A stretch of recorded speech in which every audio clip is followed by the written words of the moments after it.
వచ్చి మాట్లాడతారు, ఆయన వచ్చి రెస్పాన్సిబిలిటీ ఇస్తే పంపిస్తామన్నావు, పిలిపిస్తామన్నారు. మరి సీఏ గారు ఫోన్ చేసినా ఆయన వస్తలేడు. మరి ఈయన పంపించిన అనుకోవాలా, ఆయన తెంకపోయిన అనుకోవాలి. ఆయన నుంచి ఇప్పుడు బాడీని ఎట్లా పంపిస్తారు?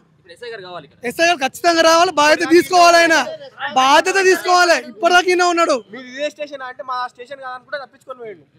ఇప్పుడు మాకు ఆన్సర్లు ఇవ్వాలి కదా. సీఏ గారు ఆన్సర్లు ఇస్తాడు, స్థానిక ఎస్ఐ గారు పర్వాలు ఉంటాడు. అసలు దేని కారణం, ఎందుకు భయపడినట్టు, అసలు పోవడానికి కారణం ఏంటి? ఇక్కడ ఉండి మాకు ఆన్సర్లు ఇచ్చే ఆ ఆన్సర్లు లేవా మీ దగ్గర? మీదేమైనా లోపం ఉందా? ఏమైనా వేసిరా? మరి 4వ రోజున ఎట్లా తీసుకుపోతారు, 8వ రోజు ఎట్లా ఎఫ్ఐఆర్ చేస్తారు? ఆ 4 రోజులు ఏం చేసిరో మాకు కావాలి, విత్ సీసీ కెమెరా ఫుటేజ్ నుండి. నా పేరు సంతోష్ కుమార్, ధర్మ సమాజ్ పార్టీ ముషిరాబాద్ మండల అధ్యక్షుడిని. ఇది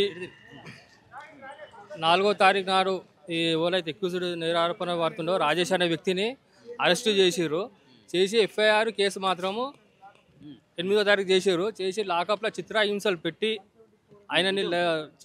పెట్టి ఆ మెజిస్ట్రేట్ ముంగట తీసుకెళ్ళి రిమాండ్ చేసినాక ఈ విధంగా మళ్ళీ అక్కడ నుంచి సూర్యాపేట నుంచి మళ్ళీ ఇక్కడ తీసుకొచ్చారు.